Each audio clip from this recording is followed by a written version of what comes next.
CEAP, Centro Espírita Altivo Panfiro. Uma casa de amor. Bom dia aos nossos ouvintes, que Jesus abençoe a nossa manhã de estudos. Vamos continuando em nossa casa de amor, estudando a doutrina espírita. Agora o livro A Gênese. Leremos o Evangelho, faremos a prece e daremos continuidade no ponto em que paramos semana passada. Não procureis os gentios. Capítulo 24, não coloqueis a candeia debaixo do alqueire. A esses 12, os apóstolos, Jesus enviou, depois de lhes haver dado as seguintes instruções: não procureis os gentios, nem entreis nas cidades dos samaritanos, e diante as ovelhas perdidas da casa de Israel, e nos lugares em que estiverdes presentes, pregai dizendo: está próximo o reino dos céus. Mateus. Que Deus nos abençoe, nos ajude com Jesus ao nosso lado, nos protegendo e inspirando para compreendermos a vida espiritual que Allan Kardec, com os espíritos enviados por Jesus, trouxeram para a humanidade terrena. Inspirai-nos através desses benfeitores, dos benfeitores que dirigem a nossa casa de amor, o nosso altivo, com a coluna de espíritos que sustentam o SEAP. Então, que seja em nome desses espíritos amigos, que seja em nome de Leon Denis e de Allan Kardec, em nome do amor, do nosso amor, do teu amor, Senhor, mas acima de tudo, em nome do amor de Deus, que damos por iniciado, com a tua permissão, Senhor, os estudos desta manhã. Que assim seja. Então vamos lá. A hora que você precisar sair, não tem problema nenhum, você levanta, deu a sua hora e vai. A gente vai estudar até às 9 horas, até às 10 horas, né? São 9 e 10, 50 minutos de estudo. Nós paramos aqui no capítulo 5, né? Nesse livro da edição CELD, é página 112, é o capítulo 5, Antigos e Modernos Sistemas do Mundo. Antigos e Modernos Sistemas do Mundo.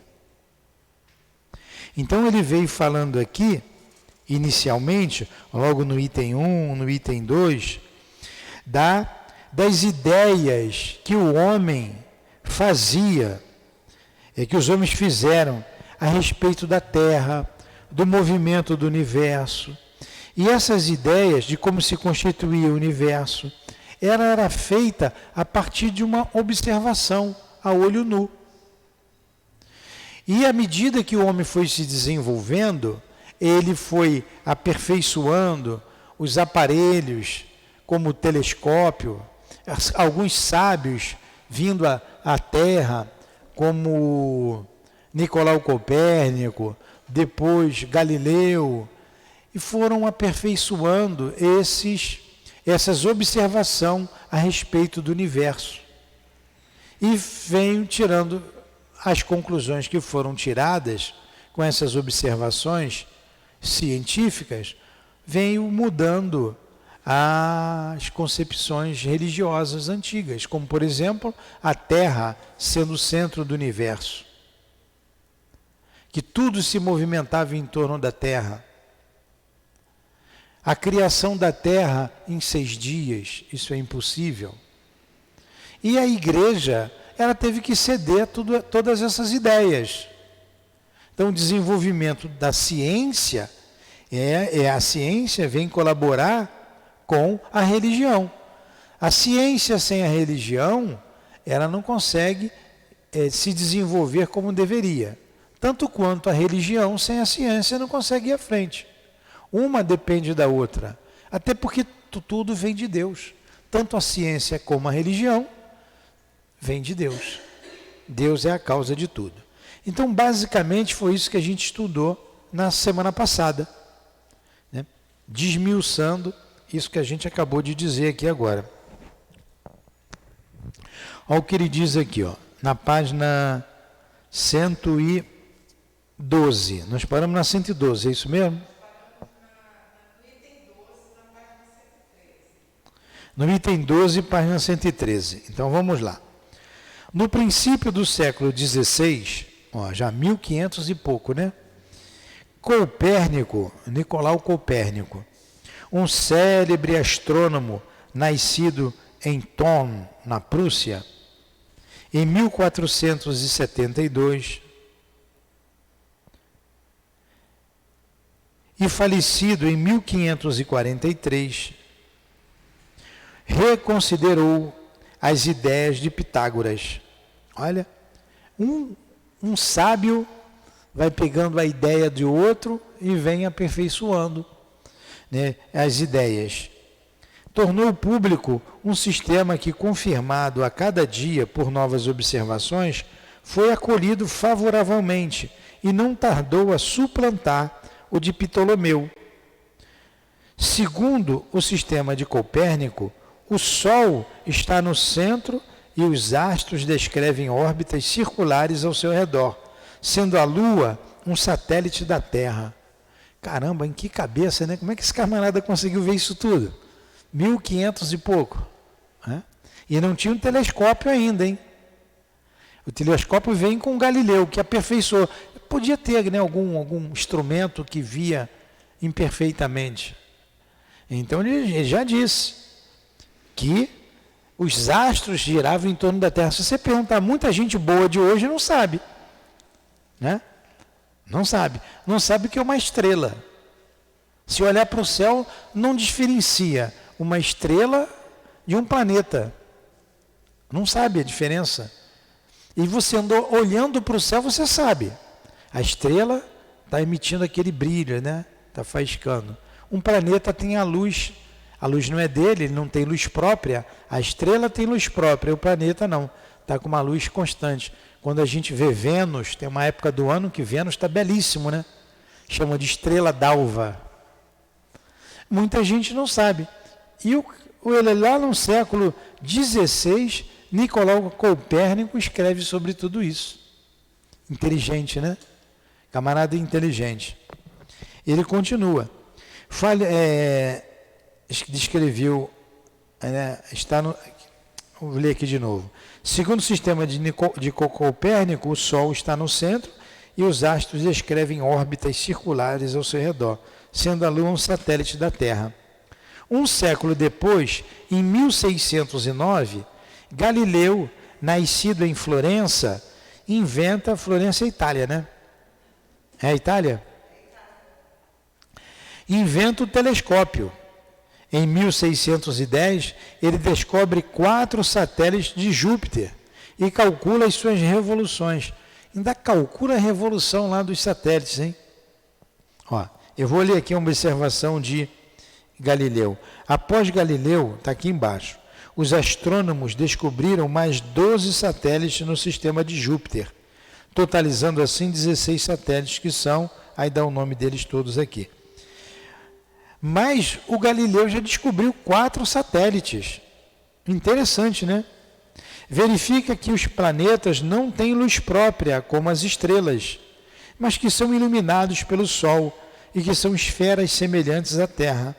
Observa as suas fases e determina a duração da sua rotação sobre o seu próprio eixo, sancionando definitivamente, através de provas materiais, o sistema concebido por Nicolau Copérnico.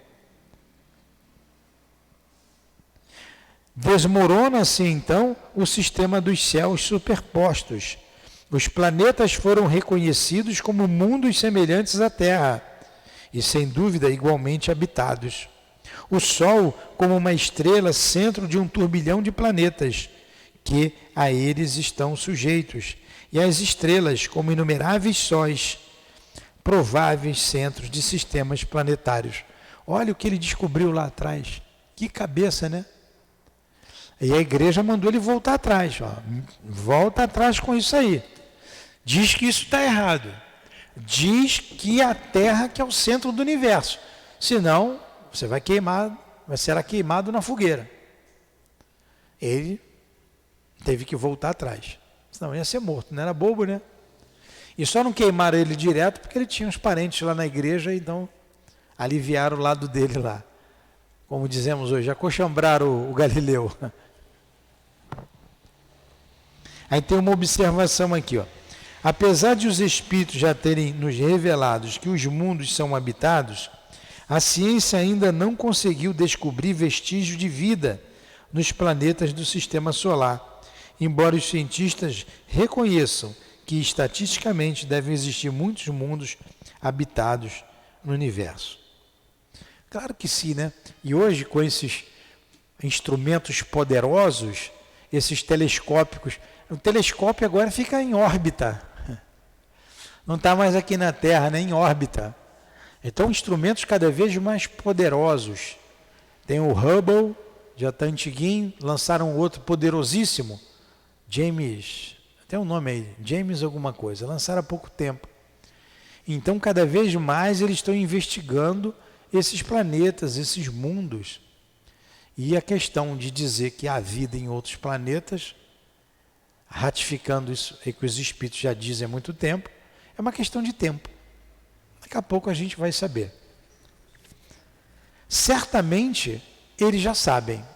Certamente, alguns grupos de estudiosos, eu não sei se grupo, se eu falo assim, como a NASA é um instituto, não é? Como a NASA, já sabe.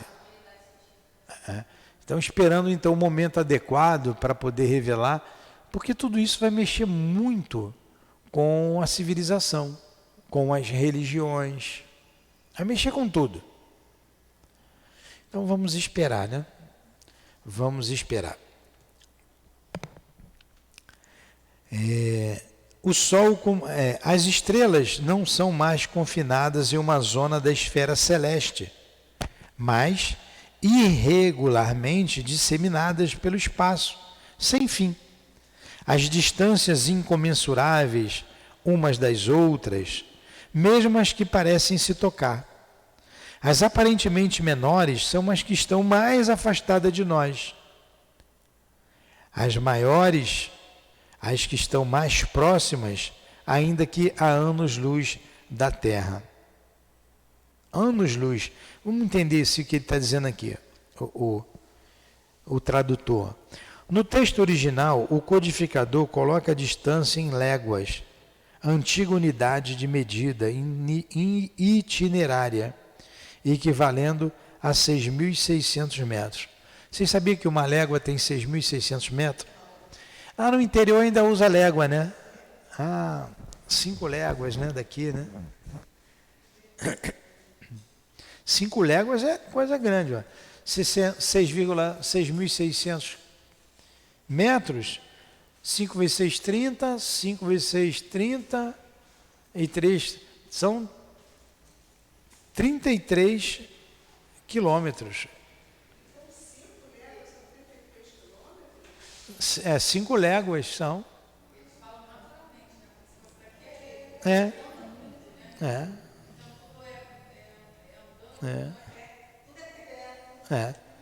logo ali. Então, na presente edição, estamos adotando o ano-luz, que é, nos dias de hoje, a unidade de medida utilizada pelos astrônomos para mensurar distâncias astronômicas. O ano-luz é a distância percorrida pela luz em um ano, a velocidade no vácuo de, eu vou arredondar, 300 mil quilômetros por segundo. Né? Olha só, a velocidade da luz é de 300 mil quilômetros por segundo. Aí eles botam 100 anos-luz, 10 mil anos-luz de distância. É légua, né? É longe. Considerando que um ano contém 31.557.600 segundos, um ano-luz corresponde a uma distância. Um ano-luz constitui uma distância de 9 Vamos botar 9 bilhões e meio de quilômetros. Ó, um ano-luz, aproximadamente 9,5 bilhões de quilômetros. É muita coisa. Considerando que um ano contém 31.577 segundos e 600 segundos, um ano-luz corresponde a uma distância de 9,5 bilhões de quilômetros. Por exemplo, a Alfa Centauri, a estrela mais próxima da Terra, encontra-se a 4,3 anos-luz de distância do nosso planeta. Caramba! Vamos deixar isso para lá, né? Vamos continuar aqui. Olha como é grande o universo e a grandiosidade de Deus, hein? Ele está falando de uma estrela mais próxima da Terra. Não dá para entender Deus não, está difícil. Não dá não. Os grupos de estrelas aos quais se deu o nome de constelações são apenas conjuntos aparentes, formados por uma ilusão de ótica, em função da distância em que se encontram da Terra. As suas formas não passam assim de efeitos de perspectiva, como acontece com um grupo de luzes espalhadas em uma grande área, ou com as árvores de uma floresta, para um observador colocado em um ponto fixo distante. Na verdade, esses agrupamentos não existem. Se pudéssemos nos deslocar na direção de uma dessas constelações, à medida que fôssemos nos aproximando, a sua forma iria desaparecendo e novos agrupamentos iriam se formando aos nossos olhos. Desde que esses agrupamentos de estrelas só existem em aparência, a significação que uma crença vulgar supersticiosa lhes atribui é ilusória e suas influências só podem existir na imaginação. Para que as constelações pudessem ser distinguidas, receberam nomes como Leão, Touro, Gêmeos, Virgem, Balança, Capricórnio, Câncer, Órion, etc. E foram representadas por figuras que lembram esses nomes, não na sua maioria fantasiosas, não tendo em todos os casos nenhuma relação com a figura aparente do grupamento de estrelas assim denominadas. Portanto, seria inútil procurar essas formas no céu. A crença na influência das constelações, principalmente nas que constituem os 12 signos do zodíaco, origina-se na ideia ligadas aos nomes que elas têm. Se a constelação que se chama Leão fosse dado o nome de asno ou de ovelha, certamente lhe teriam atribuído o nome a tal influência. Ainda bem que é Leão, senão seria asno, viu? Eu nasci sob Leão, 27 de julho é Leão, né? É o que Kardec está dizendo aqui, o que a gente já sabe. E hoje, várias fotografias do universo, da nossa galáxia, do nosso sistema solar, são toda hora publicados. E a gente conhece, a gente vê toda hora, então não tem novidades para a gente. E a crença nos signos dos zodíacos, a influência, essa influência que eles dizem não existe, pô. Se você se aproximasse de um grupo de estrelas que daqui da Terra parece um leão, eu chegando lá perto perderia essa forma. Agora, que os planetas influenciam, que a Lua influencia na Terra, tem uma influência sim, mas não essa influência. Hoje está bom para você ganhar dinheiro, né? Hoje está bom para você ter seu amor de volta, e por aí vai. Isso aí são crendices. São crendices que não são científicas. A astronomia é uma ciência. A astrologia não é uma ciência. Mas acredita quem quiser, né? Alguma pergunta? A partir de Copérnico e de Galileu, é até gostoso a gente ler isso, né? A partir de Copérnico e de Galileu, as velhas cosmogonias desapareceram para sempre. A astronomia, eu esqueci na pressa aqui de falar do professor José Jorge, ele vem na minha cabeça aqui agora, vai ver que ele estava aqui, ele é direito. Né? Ele é o nosso patrono desses estudos. Hã? Professor José Jorge, gente boa. Então vamos lá. A partir de Copérnico e de Galileu, as velhas cosmogonias desapareceram para sempre. A astronomia só podia avançar, jamais recuar. Ele é que dava aula da Gênese lá no CELD. Ele era professor também. Ele é professor da Gênese. Eu não estudei com ele, não, mas foi professor. Eu peguei a Yara lá, dando aula. A história conta as lutas que esses homens geniais tiveram de sustentar contra os preconceitos, principalmente contra o sectarismo. O que é o sectarismo? A separação. O sectário, ele separa. Contra o sectarismo, interessado em manter erros sobre os quais se estabeleceram as crenças, que pareciam apoiadas sobre uma base inabalável. Foi suficiente a invenção de um instrumento óptico para derrubar uma construção de muitos milhares de anos, pois nada poderia prevalecer contra uma verdade reconhecida como tal. Então, contra o argumento não tem que você discutir, né? Então, com a invenção do telescópio, está ali, está escrito, está ali, está ali. Não... Graças à tipografia, o público iniciado nas novas ideias começou a não mais se deixar embalar por ilusões e tomava parte na luta. Não era mais contra alguns indivíduos que se precisava combater, mas contra a opinião geral que tomava a defesa da verdade. Como é grande o universo perto das mesquinhas dimensões que os nossos pais lhe atribuíram. Como é sublime a obra de Deus, quando a vemos cumprir-se segundo as eternas leis da natureza. Mas também quanto tempo, quantos esforços e devotamento foram necessários aos gênios para descerrar os olhos e arrancar, afinal, a venda da ignorância. Desde então estava aberto o caminho onde ilustres e numerosos sábios iam entrar para completar a obra iniciada na Alemanha. Kepler descobre as célebres leis que levam o seu nome e com a ajuda das quais se verifica que os planetas não descrevem órbitas circulares, mas elípticas, das quais o Sol ocupa um dos focos. Newton, não fui eu não, né? Lá o inglês, na Inglaterra, descobre a lei da gravitação universal. Laplace, na França, cria a mecânica celeste. Finalmente, a astronomia não é mais um sistema criado sobre conjecturas ou probabilidades, mas uma ciência estabelecida sobre as bases mais rigorosas do cálculo e da geometria. Deste modo, se acha assentada uma das pedras fundamentais da Gênese. Que beleza, né? Muito bonito, né? Como é bom a gente conhecer. E assim a gente termina esse capítulo aí, sobre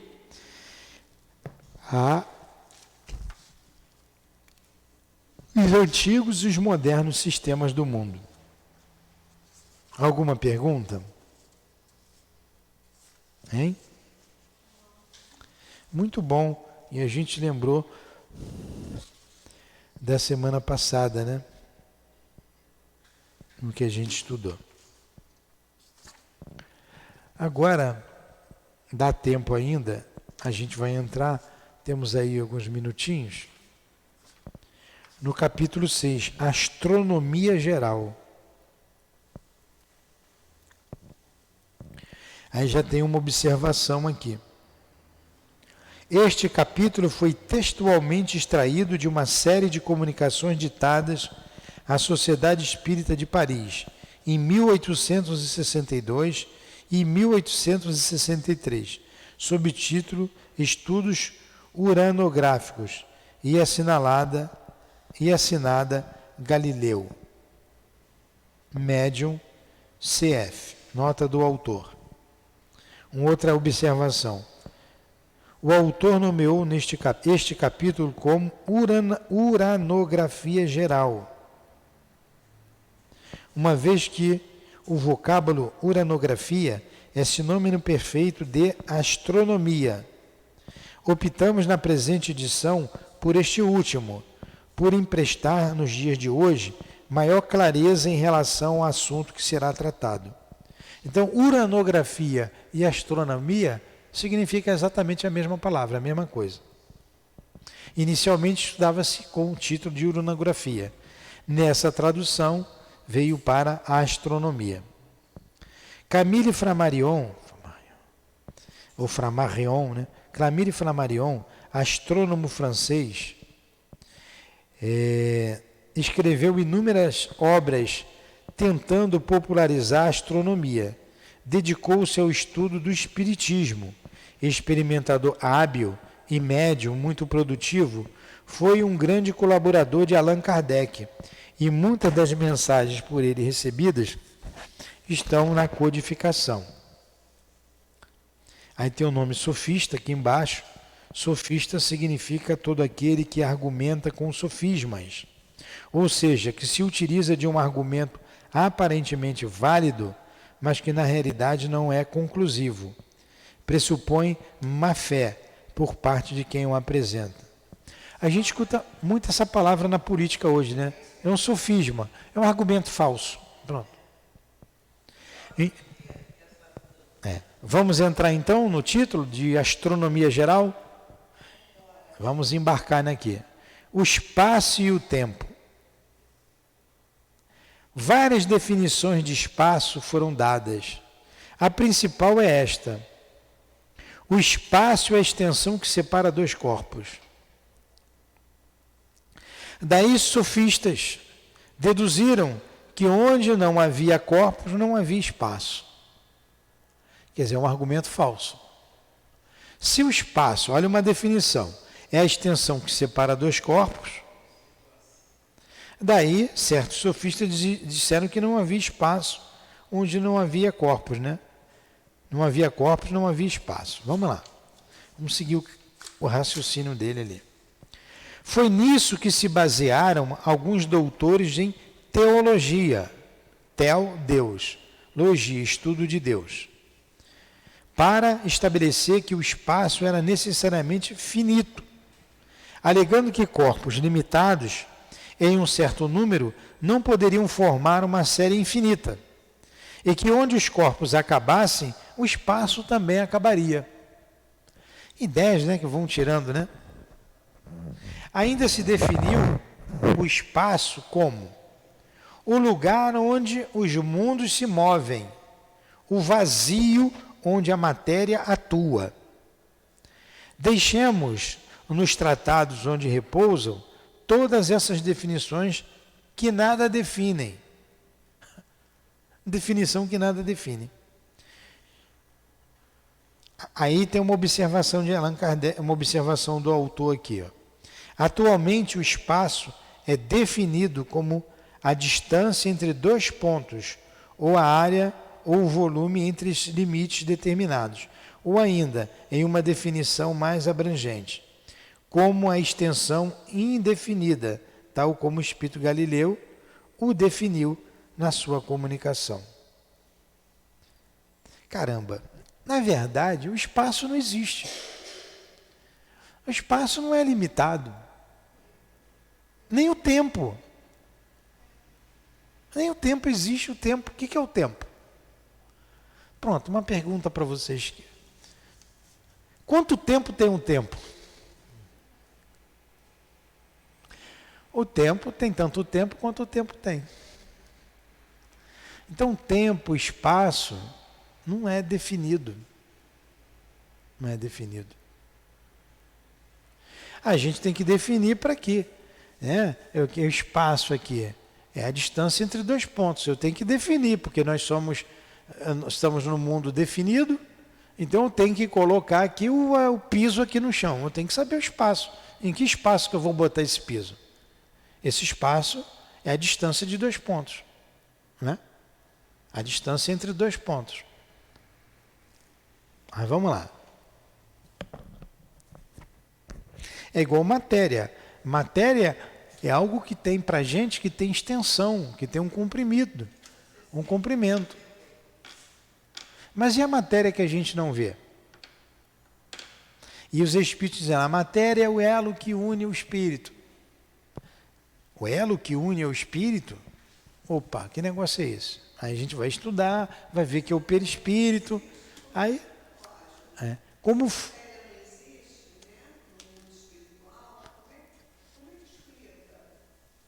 Essa aí é matéria condensada, você tem a origem da matéria. Os átomos não são a menor partícula da matéria, já é derivação dessa matéria pura, que a gente chama de fluido cósmico universal. Então aqui esses átomos se reúnem, se juntam, formam as moléculas. E as moléculas dão a matéria que a gente conhece aqui.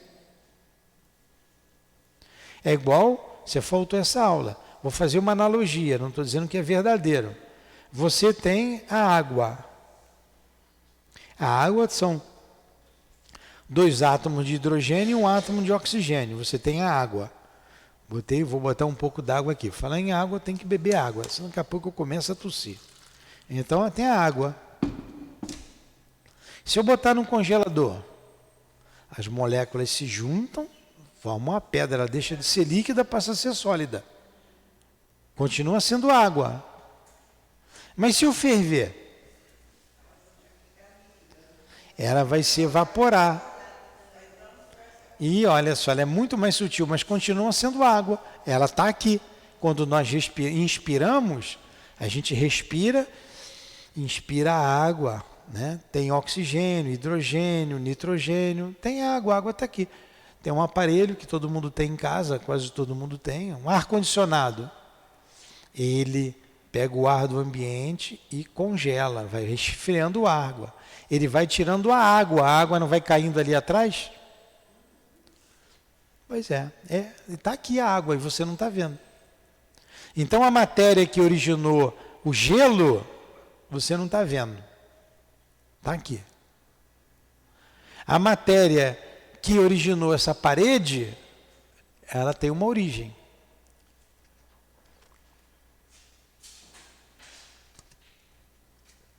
Quanto mais próximo dessa origem, mais etérea ela é.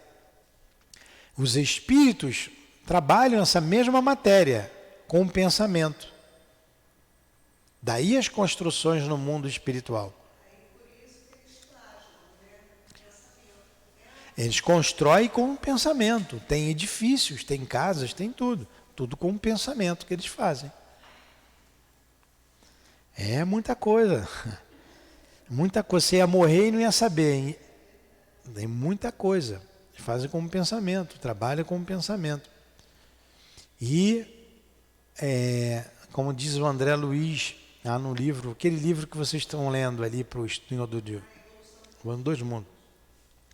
Nós estamos mergulhados no plasma divino.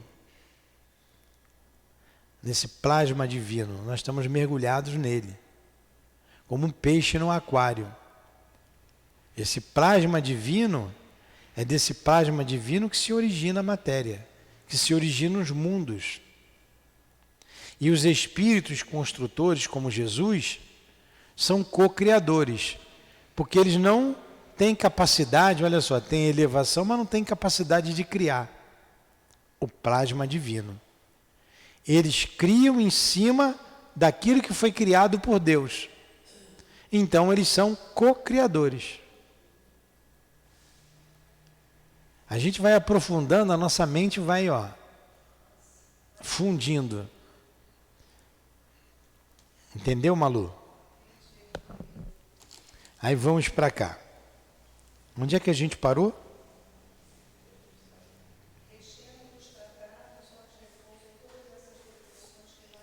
Ali em cima, né? Foi nisso que se basearam alguns doutores em teologia. Aqui, para estabelecer, no primeiro parágrafo, é ali? Não. Ainda se definiu o espaço como o lugar onde os mundos se movem, o vazio onde a matéria atua, etc. Deixemos os tratados onde repousam todas essas definições que nada definem. Foi aqui que a gente parou. O espaço é uma dessas palavras que representam uma ideia primitiva e axiomática. Um axioma é uma verdade que você não pode negar. Isso é um axioma, é uma verdade. O espaço é uma dessas palavras que representam uma ideia primitiva e axiomática, evidente por si mesma, e que as diversas definições que lhe possam ser dadas só servem para obscurecê-la. Todos sabemos o que é o espaço, e eu apenas quero demonstrar sua infinidade, a fim de que os nossos estudos posteriores não tenham algum obstáculo se opondo a investigações do nosso olhar. Ora, digo que o espaço é infinito, pelo fato de ser impossível imaginar um limite qualquer para ele, e porque, apesar da dificuldade que temos de conceber o infinito, para nós é mais fácil avançar eternamente pelo espaço, através do pensamento, do que parar em um ponto qualquer, depois do qual não encontraríamos mais nenhum espaço a percorrer. Teu pensamento vai ao infinito. Mesmo aquele, eu não sei se ele vai dizer aqui, mesmo para aquele que acha que o céu é um telhado, o céu é um limite, né? Então tem um limite, um teto, igual tem esse teto aqui. Se tem um teto, a sua imaginação vai perguntar: o que tem depois desse teto? Tem que ter alguma coisa. Em tudo tem que ter. O que tem depois dessa parede? Se tem a abóbada celeste, como diziam lá, né, os antigos, né, por causa do seu formato, olhando a olho nu, parece que o céu beija os mares, né? Daí o nome abóbada. O que tem depois dessa abóbada? O que tem depois dessa parede? Tem que ter alguma coisa. Então Kardec está mandando a gente imaginar até onde vai a nossa imaginação. E ela não para nunca. Onde que é o fim? Não tem fim. Não tem fim. A gente vai ficando pequenininho, né? É angustiante, é claro. Vamos sair logo disso aqui, vamos continuar. Ora, digo que o espaço é infinito pelo fato de ser impossível imaginar um limite qualquer para ele. Porque apesar da dificuldade que temos de conceber o infinito, para nós é mais fácil avançar eternamente pelo espaço, através do pensamento, do que parar em um ponto qualquer, depois do qual não encontraremos mais nenhum espaço a percorrer. Para imaginarmos o infinito do espaço, tanto quanto as nossas limitadas possibilidades o permitam, suponhamos que, partindo da Terra, perdida no meio do infinito, em direção a um ponto qualquer do universo, e isso com a velocidade prodigiosa da luz, que percorre milhares de quilômetros a cada segundo, e que após ter percorrido milhões de quilômetros, mal tenhamos deixado este globo, nos achamos em um lugar de onde a Terra apenas nos aparece sob o aspecto de uma pálida estrela. Após um instante, prosseguindo sempre na mesma direção, chegamos a essas estrelas distantes que mal são percebidas pela vossa estação terrestre.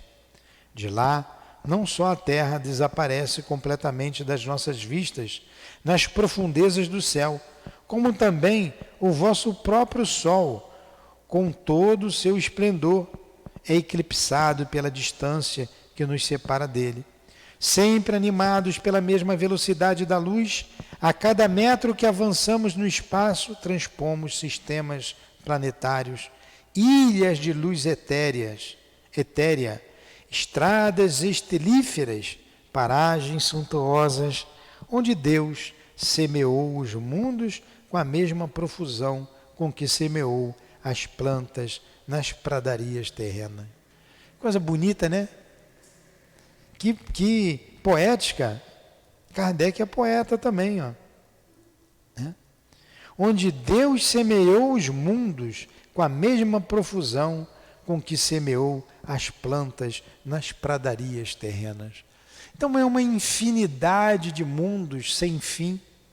E quanto mais alta a gente for e se olhar para o nosso sistema, a Terra passa a ser uma bolinha, uma estrelinha pequenita, diminuta, até um ponto que a gente não vai enxergar mais a Terra. E vamos enxergando outros turbilhões planetários, outras galáxias, fora o que a ciência não admite, porque ela não vê, que são as dimensões que se encontram os espíritos desencarnados. A ciência não aponta, por exemplo, para a cidade de nosso lar, para a colônia nosso lar. A ciência não admite a colônia Maria de Nazaré. E quantas outras colônias tem? Em torno da Terra. Mas os astrônomos não veem isso, não sabem o que tem.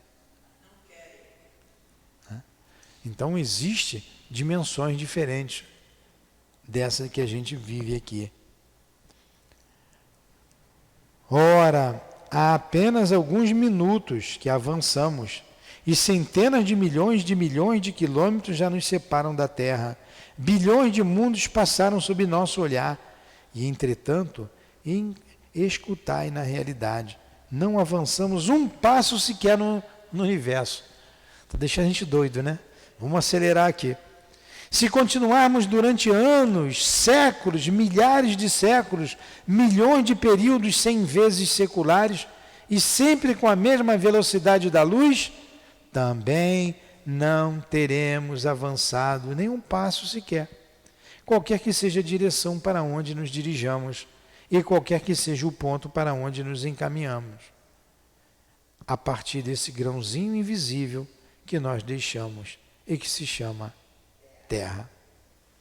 Eis aí o que é o espaço.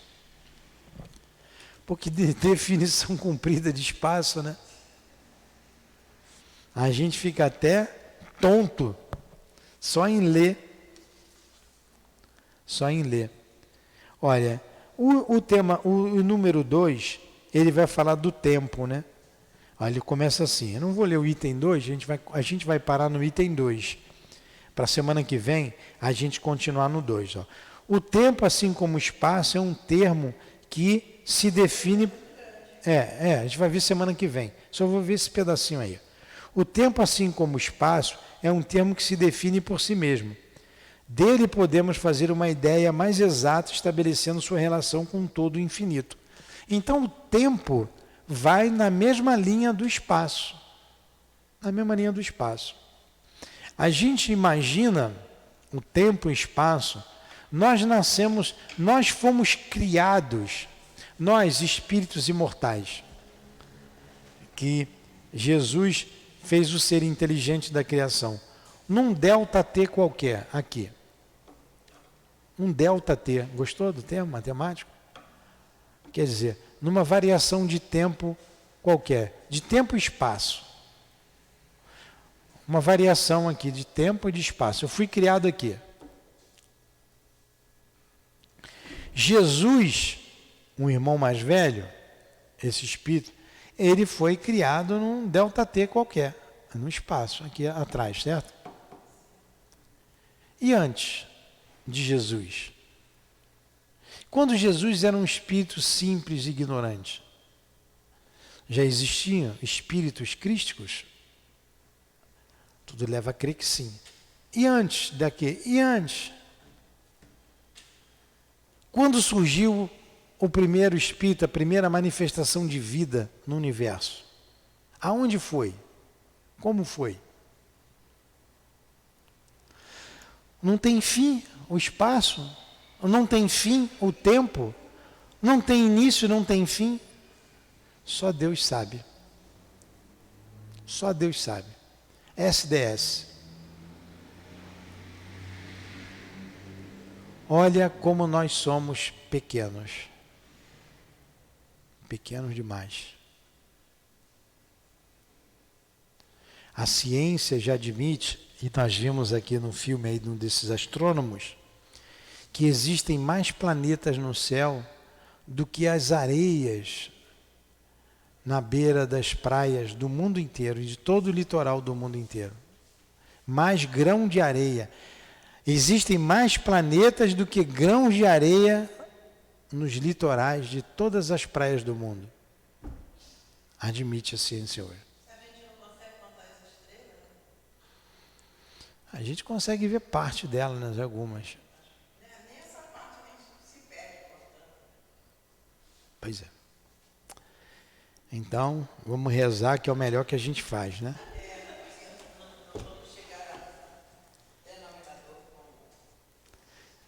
Pois é. Então vamos agradecer a Deus por nos mostrar tão pequenos, por nos fazer tão pequenos, para que um dia possamos conhecer o esplendor da criação, o esplendor dos mundos que nos cercam, desse espaço sem fim. Falta muito tempo, mas já começamos a nossa caminhada.